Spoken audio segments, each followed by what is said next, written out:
Assalamualaikum warahmatullahi wabarakatuh. Perkenalkan, nama saya Firman Syah, NIM 21101050. Baik, di sini saya membuat tugas, yaitu tugas video proposal, yaitu yaitu bab 1. Dalam bab 1 itu ada pendahuluan. Dalam pendahuluan ada beberapa poin. Yang pertama, latar belakang; yang kedua, batasan masalah dan rumusan masalah; yang ketiga, tujuan dan manfaat penelitian; dan yang terakhir itu penegasan istilah. Di mana di sini saya akan memaparkan tentang batasan masalah dan rumusan masalah. Yang pertama itu batasan masalah. Dalam penelitian ini, peneliti perlu membatasi lingkup pembahasan agar tidak terjadinya penjabaran masalah yang keluar dari pokok pembahasan yang diteliti.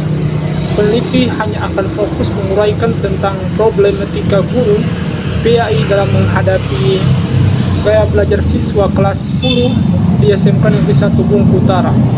Yang kedua, yaitu rumusan masalah. Berdasarkan latar tersebut, peneliti dapat merumuskan beberapa masalah yang akan dijadikan titik tolak pembahasan sebagai berikut, yaitu yang pertama, apa saja problematika guru PAI dalam menghadapi gaya belajar siswa kelas 10 di SMK Negeri 1 Bungku Utara. Yang kedua, bagaimana strategi pembelajaran guru PAI dalam menghadapi gaya belajar siswa kelas 10 SMK Negeri 1 Bungku Utara. Nah, yang pertama itu pengertian problematika. Menurut Kamus Besar Bahasa Indonesia atau KBBI, problematik artinya masih menimbulkan masalah atau hal yang belum bisa dipecahkan dan permasalahannya. Terus, menurut Catur dari Hari Wibowo, istilah masalah atau problematika berasal dari bahasa Inggris, yaitu problematik. Nah, problematik yang artinya persoalan atau masalah.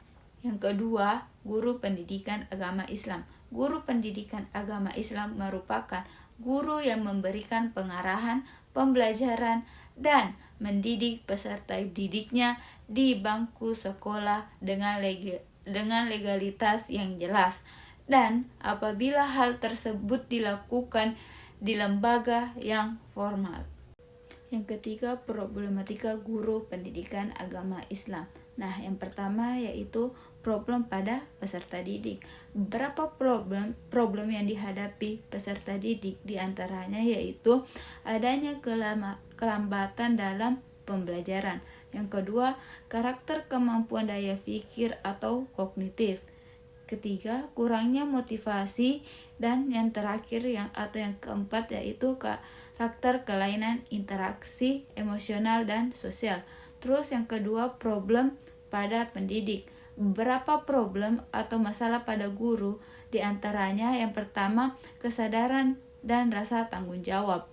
Yang kedua, keadaan kesehatan. Yang ketiga, keadaan ekonomi. Dan yang keempat yaitu pengalaman mengajar.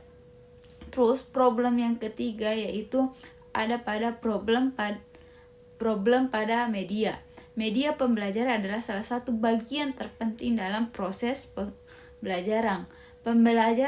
Pentingnya dalam penggunaan media ini membangkitkan motivasi dan rangsangan kegiatan belajar kepada peserta didik. Terus problem yang terakhir yaitu problem pada metode. Metode pembelajaran merupakan suatu kegiatan dengan tujuan mencapai perkembangan yang optimal sesuai dengan tujuan pembelajaran yang ingin dicapai. Yang keempat, strategi pembelajaran. Menurut Newman dan Rogan, bahwasanya strategi dalam pengertian secara umum meliputi 4 masalah. Yang pertama, menetapkan spesifikasi dan kualifikasi perubahan tingkah laku sebagaimana yang diinginkan sebagai hasil dari pembelajaran. Yang kedua, memilih cara pendekatan belajar mengajar yang dianggap tepat dan efektif dalam mencapai tujuan. Yang ketiga, memilih dan menetapkan prosedur,